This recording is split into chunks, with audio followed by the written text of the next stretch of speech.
റെഡ്കോ trading വിഭാഗത്തിലെ CIT ഉൾപ്പെടെയുള്ള സംഘടനകൾ ഉയർത്തിയ ആരോപണം തള്ളി കറി പൗഡർ യൂണിറ്റ് തൊഴിലാളികൾ.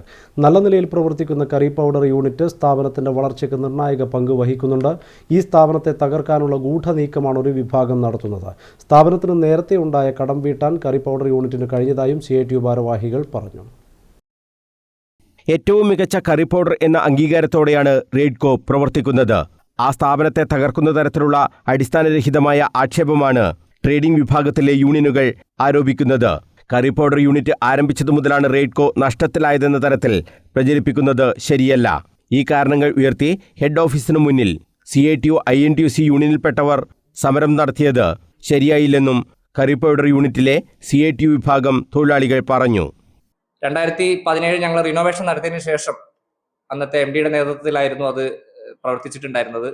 2019-20 അത് ഞങ്ങളുടെ HOD നേതൃത്വത്തിൽ പ്രവർത്തനം ആരംഭിച്ചു. അവിടുത്തെ ഹെഡ് ഓഫ് ഡിപ്പാർട്ട്മെന്റ് നേതൃത്വം ഏറ്റെടുത്തിട്ട് 2019-20 മുതലാണ് പ്രവർത്തനം വീണ്ടും ശക്തിയോടെ പ്രവർത്തനം ആരംഭിച്ചത്.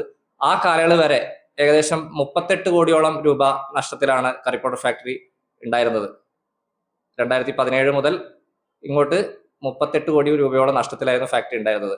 ആ 38 കോടി രൂപയുടെ നഷ്ടം ഈ 2019-20 കാലഘട്ടം മുതൽ 2025-26 വരെ ഞങ്ങൾ നികത്തിയിട്ടുണ്ട്.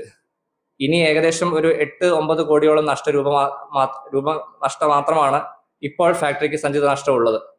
അത് ഈ വർഷത്തെ ബാലൻസ് ഷീറ്റും അടുത്ത 2026-27 ആകുമ്പോഴത്തേക്കും പൂർണ്ണമായും എല്ലാ നഷ്ടവും നികത്താൻ സാധിക്കും എന്നുള്ളതാണ് ഞങ്ങളുടെ മുമ്പിലുള്ളത്.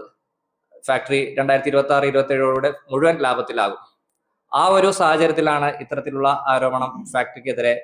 എല്ലാ പ്രതിസന്ധിക്കും റെഡ്കോയുടെ പ്രതിസന്ധിക്ക് കാരണം റെഡ്കോ കറി പൗഡർ ഫാക്ടറിയാണ് എന്നുള്ള വാദം ചില ആളുകളുടെ ഭാഗത്തു നിന്ന് ഉണ്ടായിട്ടുള്ളത്. അത് തീർത്തും വസ്തുത വിരുദ്ധമാണ് എന്നാണ് പറയാനുള്ളത്. സ്ഥാപനത്തിനുണ്ടായിരുന്ന നഷ്ടം കറി പൗഡർ യൂണിറ്റ് ആരംഭിച്ചതിനു ശേഷം അടച്ചു തീർക്കാൻ കഴിഞ്ഞതായും ഭാരവാഹികൾ പറഞ്ഞു. MK Ragesh, K Madhusoodanan, O Rameshan, P Shajida എന്നിവർ വാർത്താസമ്മേളനത്തിൽ പങ്കെടുത്തു. News bureau, Kannur.